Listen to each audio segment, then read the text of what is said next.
آج ہم اور آپ اللہ کے مقرب اور محبوب برگزیدہ بندے سیدنا شیخ عبدالقادر جیلانی رضی اللہ عنہ کے تذکرے کی محفل میں بیٹھے ہوئے ہیں۔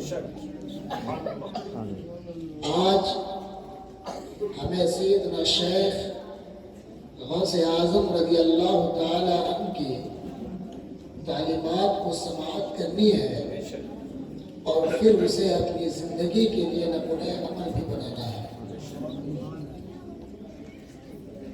اور یہ کرام کے ساتھ اگر آپ کا حشر ہونا ہے تو ضروری یہ ہے کہ آپ اولیاء کرام کے بتائے ہوئے طریق پر چلیں۔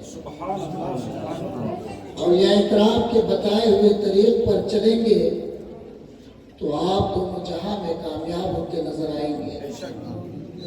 یوں تو آپ سیدنا شیخ عبدالقادر جیلانی رضی اللہ عنہ کو کرامات کی حیثیت سے جانتے اور پہچانتے ہیں۔ لگاتار آپ ان کے کرامات کو سماعت کرتے رہتے ہیں، مگر سیدنا شیخ عبدالقادر جیلانی رضی اللہ تعالیٰ عنہ کے اعمال کو لے کر کے کبھی گفتگو نہیں ہوتی ہے، کبھی ان کے اقوال کو لے کر کے گفتگو نہیں ہوتی ہے، کبھی ان کی زندگی میں رونما ہونے والے واقعات کو لے کر کے گفتگو نہیں ہوتی ہے۔ ان تمام ترجیحات کو ڈھانپ لیتی ہے کرامات غوث اعظم۔ میں ان سب سے نکل کر بات کرنا چاہتا ہوں کہ سیدنا شیخ عبدالقادر جیلانی رضی اللہ تعالی عنہ کی زندگی میں صرف کرامتوں کا صدور نہ ہوا بلکہ ان کے اعمال بھی ایسے رہے جو دنیا کو حیرت زدہ کر دیے، ان کے اقوال بھی ایسے رہے جو غیروں کو جو تصوف کے قائل نہ تھے، اولیاء کرام کے مخالفین باتیں کیا کرتے تھے، انہیں بھی اپنا گرویدہ کر گئے۔ میں انہی اعمال کو لے کر کے بات کرنا چاہوں گا۔ اللہ رب العزت نے اسلام میں افضل اعمال میں سے ایک عمل قرار دیا ہے بھوکوں کو کھانا کھلانا۔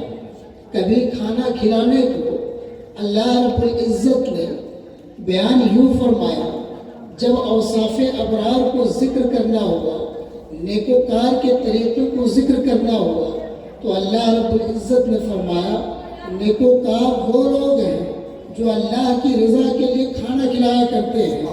کبھی اللہ رب العزت اطعام مساکین کو لے کر کے اللہ رب العزت اسے کفارے میں ڈال دیتا ہے تاکہ بھوکوں کو بھرپیٹ کھانا مل جایا کرے۔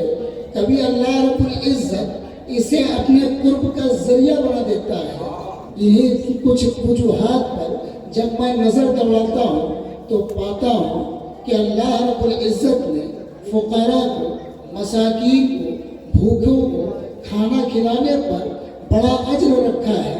مگر یہ ذرا اندازہ لگائے کہ سرکار علیہ الصلوۃ والتسلیم نے ان بھوکوں کو کھانا کھلانے کے حوالے سے کیا فرمایا ہے، تو ذرا ہم نظر ڈالتے ہیں امام ترمذی کی اس حدیث پر۔ جب امام ترمذی روایت کرتے ہیں کہ سرکار دو عالم صلی اللہ علیہ وسلم سے پوچھا گیا، اے اللہ کے رسول آپ فرمائیں کہ افضل اعمال کیا ہے؟ آپ جس چیز کو افضل اعمال بتائیں گے آج سے میرا وہ شیوا ہو جائے گا۔ صحابی رسول کا یہ پوچھنا تھا۔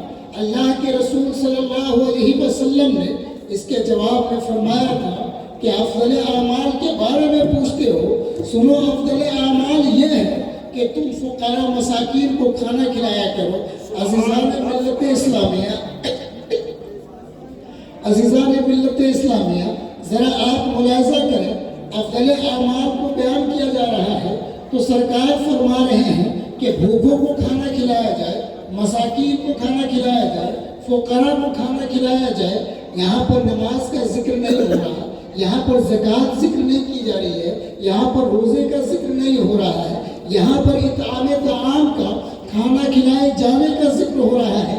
میں ایک دوسری حدیث جس کی روایت امام احمد ابن حنبل نے اپنی کتاب کے اندر کی ہے، فرماتے ہیں کہ سرکار دو عالم صلی اللہ علیہ وسلم کے بارگاہ میں ایک شخص آتے ہیں اور وہ یہ کہتے ہیں، اے اللہ کے رسول صلی اللہ علیہ وسلم، آپ ہمیں کسی ایسے عمل کے بارے میں بتائیں جو عمل مجھے جنت کی طرف لے جائے۔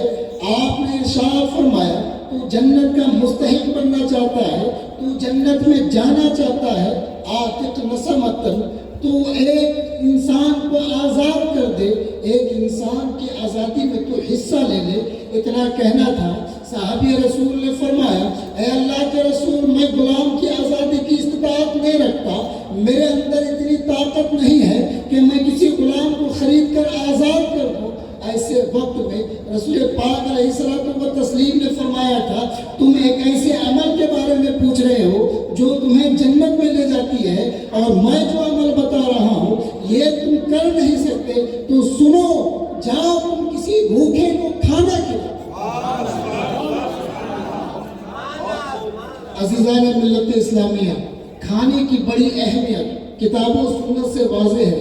ذرا ہم اس کی نظر ڈالیں اپنے شیخ، اپنے مرشد سیدنا شیخ عبد القادر جیلانی رضی اللہ عنہ کی طرف کہ آپ کے اعمال کھانا کھلانے کے حوالے سے کیا تھے، آپ کے اقوال کھانا کھلانے کے حوالے سے کیا تھے، ان سب پر روشنی ڈالو۔ اس سے پہلے میں عرض کرتا چلوں کہ آپ لوگ یہ بہتر جانتے ہیں کہ مسجد بنانا نیکی کا کام ہے، مسجد بنانا نیکی کا کام ہے، یہاں تک کہ اللہ کے رسول صلی اللہ علیہ وسلم نے مسجد بنانے والے کے لیے مزدہ بھی سنایا اور فرمایا، من بنا بیتا للہ بنا اللہ بیتا فی الجنہ۔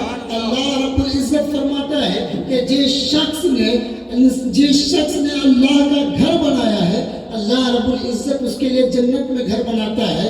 عزیزان ملت اسلامیہ، مسجد بنانے کا اتنا فضل ہے، مسجد بنانے میں اللہ رب العزت نے آپ کے مقام کو اتنا بلند فرما دیا ہے۔ ایسے ہی میں اور آگے بڑھتا چلوں تو اللہ رب العزت نے مجاہد فی سبیل اللہ، جو اللہ کی راہ میں جہاد کیا کرتے ہیں، ان کے بارے میں آیا کہ اللہ رب العزت جیتے جی انہیں دنیا ہی میں جنت کا ٹھکانہ دکھا دیا کرتا ہے۔ عرض یہ کرنا چاہتا ہوں کہ مسجد بنانے کا فضل اتنا زیادہ، مسجد بنانے کا اجر اتنا زیادہ، مجاہد فی سبیل اللہ کا اجر اتنا زیادہ، اس کے بعد بھی آپ اپنی توجہ میری طرف مبذول کریں۔ آپ نے سنا ہوگا کہ خانہ کعبہ میں غلاف ڈالنا بھی افضل عبادات میں سے ہے۔ جو شخص خانہ کعبہ میں اپنے غلاف کو ڈالتا ہے اسے بھی اللہ رب العزت جنت میں جگہ عطا فرماتا ہے۔ میں عرض یہ کرنا چاہتا ہوں، اب ذرا سیدنا شیخ عبد القادر جیلانی رضی اللہ عنہ کی بارگاہ میں حاضر ہوتے ہیں اور پوچھتے ہیں، اے میرے شیخ، آپ ذرا بتائیں کہ بھوکوں کو کھانا کھلانے کے بدلے آپ کے نظریے کیا ہیں، آپ کے دستاویز کیا ہیں، آپ کی مراد کیا ہے، آپ کا منہج کیا ہے؟ آپ ذرا ملاحظہ کریں، انہوں نے جو جواب دیا تھا، انہوں نے کہا تھا کہ اے لوگوں سنو، بھوکے پیٹ میں ایک لقمہ ڈالنا 1000 مسجد بنانے سے بہتر ہے، اور سنو، اس سے بھی زیادہ بہتر کام تم یہ کرتے ہو کہ مسجد بنانے کے ساتھ ساتھ غلاف کعبہ لگاتے ہو۔ سنو، تم اگر کسی بھوکے کو ایک لقمہ کھانا کھلاتے ہو تو غلاف کعبہ سے بھی بہتر ہے۔ سنو، اگر تم کسی ایک بھوکے کو ایک لقمہ کھانا کھلاتے ہو تو زندگی بھر روزہ رکھنے والے سے بھی بہتر ہو۔ میں عرض یہ کرنا چاہتا ہوں کہ اللہ کے رسول صلی اللہ علیہ وسلم نے جن چیز پر امت کو ابھارا تھا، اسی مشن کو لے کر سیدنا شیخ عبد القادر آگے چلے تھے۔ یہی تو وجہ ہے کہ انہوں نے فرمایا کہ تمہارا ایک لقمہ کھلانا 1000 مسجد بنانے سے بہتر ہے۔ تمہارا ایک لقمہ کھلانا اللہ